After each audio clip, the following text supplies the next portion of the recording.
Good evening, Bahamas. I'm Christina McNeil, and this is MB12 for Thursday, November 8th, 2012, broadcasting from the Cable 12 studios on Robinson Road. In news tonight, pastors launch their Save Our Bahamas Vote No campaign for the upcoming referendum and reveal their secret weapon. What the Christian Council wants to know about government's consultation on the issue of gambling. More good tourism news for the island of Grand Bahama, and College of the Bahamas students raise cancer awareness. We have those stories and much more coming up tonight. Your MB12 starts right now.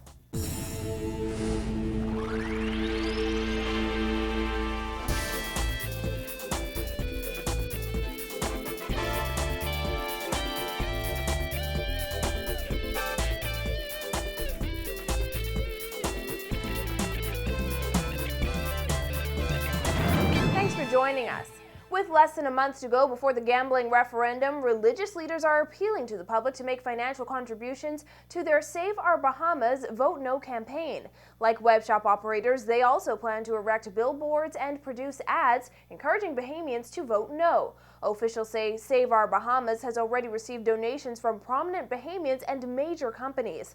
But they're not just depending on money. Religious leaders say they have a secret weapon: prayer. Vonnie Toot reports.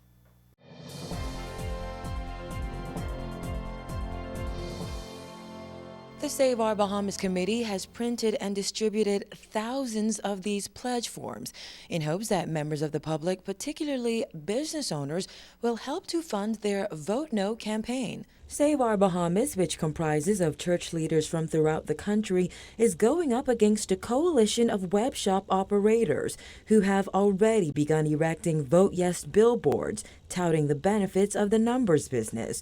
They held a news conference at the Hilton today following a pastor's conclave.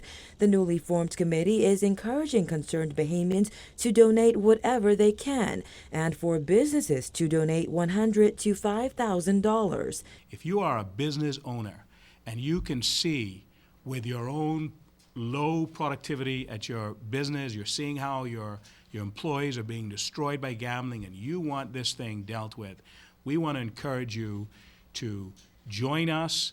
Our campaign needs to be financed. And so we ask the business establishment to join us. We don't have the monies, but certainly you can help us to get the word out. We will be doing lots of TV and radio advertisements.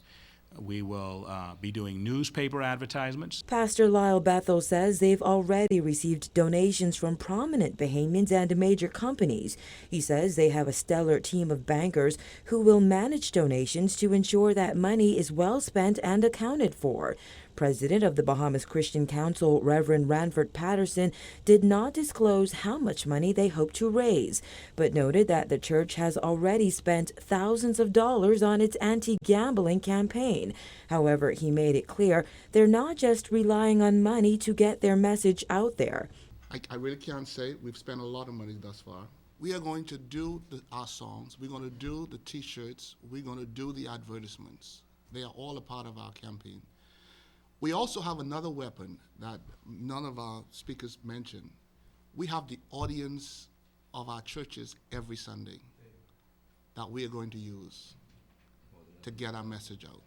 We have many television programs, radio programs. The success of our campaign, we believe, is not going to be so much in the media advertising that we're going to be doing, but we have a secret weapon. We can pray.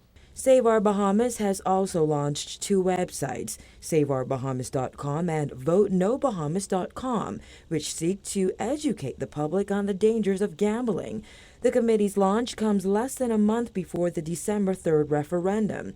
However, Reverend Patterson says they have all the time they need to persuade the Bahamian electorate to vote no. One of the challenges we had was not knowing exactly when. Once we got the information, we were able to galvanize our supporters, the persons who support us, the pastors, to come together to do what we're doing here today. We have been planning before he announced it. We thought that maybe he would announce it next year, but we gave ourselves a window of opportunity in which to work. The fact of the matter is people are now paying attention now, and so it's what you're saying now that's going to be important. The committee will hold a number of events, including prayer sessions every day leading up to December 3rd. Reporting for NB12, I'm Vonique Tude. Reverend Patterson is also demanding that Prime Minister Christie release recommendations made by UK-based consultants after announcing on several occasions that government was waiting a report from consultants on how to proceed with the upcoming gambling referendum. Mr. Christie told reporters on Tuesday there is no report to release. He insisted that he only received pages of advice. Patterson says the public has a right to know what advice government received. If it's something that the Bahamian people paid for, I think we are entitled to see it. If you say that there is a report, we deserve to see it. And I too call on the Prime Minister to release it. Pastor Mario is also concerned about recent comments made by the Prime Minister. During his communication to Parliament last week, Christie revealed that as a condition of their licenses, web shops would be required to shoulder the cost of setting up a system to rehabilitate gambling addicts and bar them from entering their businesses. The Prime Minister has admitted that there is a whole stray of social problems that exist with gambling.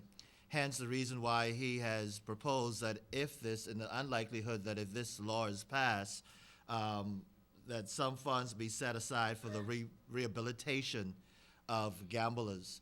That in itself is extremely conflicting for so many of us, because why create a law that we know that we'll have to medicate persons as a result of it? Again, our laws should be ones that protect our citizens. Meanwhile, the chairman of the Gaming Board, Dr. Andre Rollins, says so far there has been no objection to local numbers houses' use of U.S. lottery winning numbers. However, he says it has to be determined if the operator's use of those winning numbers from another jurisdiction is legal. Dr. Rollins says if the Bahamian electorate votes yes to regularizing the industry, that is something the board will have to take a closer look at. After this were to pass, it would be quite natural and the responsible thing to do for the regulator, along with other government officials, to speak with outside entities and determine whether they have any difficulty or problem with us using information or their intellectual property, if you want to call it that, or I don't know if you really can call it intellectual property, but if you can use their numbers that are drawn for the purposes of paying out winnings to a population outside of their jurisdiction. I don't know if that is in fact unlawful.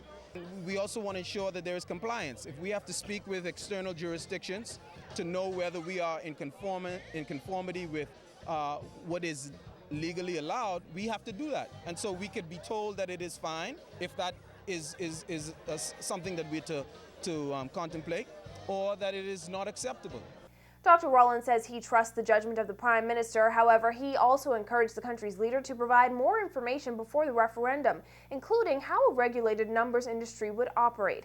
He also dismissed speculation from the opposition Free National Movement that the Christie administration wants to regulate web shops to appease a special interest group, noting that if the Prime Minister wanted to, he could use his majority in Parliament to get legislation passed. I respect the Prime Minister so much, and I want to see him succeed so much that I would encourage him to ensure that we do as much as we can, not taking a side or trying to offer a advocacy for any side for or against, but to say that it is imperative that we as leaders of this country try to provide as much information as we can to allay the fears or concerns of the Bahamian public. I don't believe the public should trivialize it by saying that he's carrying weight for any group of individuals. If that were the case, it would be much easier for him to dispense with this notion of taking it to the public and just trying to do it through the channels of the House of Assembly.